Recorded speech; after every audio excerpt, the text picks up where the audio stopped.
Fiji में पूर्व जन्म में हमारे 3 चेला रहते थे, चंगीलाल, मंगीलाल, ढंगीलाल, 3 चेला। हम यहीं रहते थे फिजी की राजधानी में, सुआ यहीं रहते थे। हमारे 3 चेले। हमने कहा बेटे परोपकार किया करो। बोले गुरुजी जो आज्ञा। हमने कही आज्ञा है परोपकार करो। गुरुजी परोपकार क्या है? हम कहा दूसरों की मदद करना, भूखे को भोजन, प्यासे को पानी, अंधे को रास्ता दिखाना, ये परोपकार है। वो तीनों चेले गए, यहीं नेड़ी आ गए। शाम को वापस आए। हमने कहा चेलो तुमने परोपकार किया? तीनों बोले हाँ आज हमने परोपकार किया। हमने कहा क्या परोपकार किया? पहला शिष्य बोला गुरुजी हमने एक बूढ़ी माता जी को रोड पार कराया। हम कहा बहुत अच्छा है, बहुत बढ़िया, थैंक यू वेरी मच। दूसरे से पूछा तुमने क्या किया? बोले गुरुजी हमने भी उसी बूढ़ी माता जी को रोड पार कराया। दो एक साथ। हमने सोचा सामान होगा, सामान दे दिया होगा, तो सामान एक ने उठा लिया होगा, दूसरे ने हाथ पकड़ लिया होगा। ठीक है, बहुत अच्छा, बहुत बढ़िया, थैंक यू वेरी मच। पर तीसरे से पूछा तुमने क्या किया? गुरुजी परोपकार।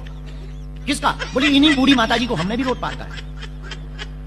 तो गजब हो गई, 3 व्यक्ति एक ही माता जी को रोड पार करा रहे। भाई गड़बड़ क्या है? बोले गुरुजी दरअसल वो माता जी रोड पार नहीं करना चाह रही थी, हम लोगों को परोपकार करना था।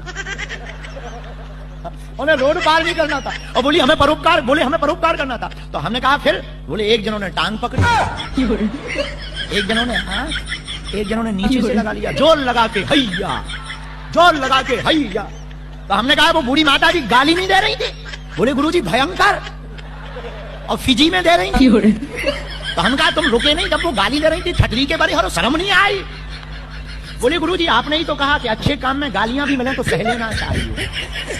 अरे हम कहा जे हमने धीरे से पूछा फिजी के हो क्या? अब बताइए, कुछ लोग इसको भी पुण्य समझते हैं। ये पुण्य है कि पाप है? हे कमलजीत जी मुंबई वाले, तुम तो मुंबई में रहते हो, तुम विचार करो कहीं इसको ही तुम पुण्य मत समझ लेना। खोलते हुए कड़ाई में भेजे जाओगे, नरक भी तुम्हें स्पेशल 29वां बनेगा। हाँ ये याद रखो। हाँ इसलिए पुण्य क्या है पाप क्या है इस पर विचार होना चाहिए।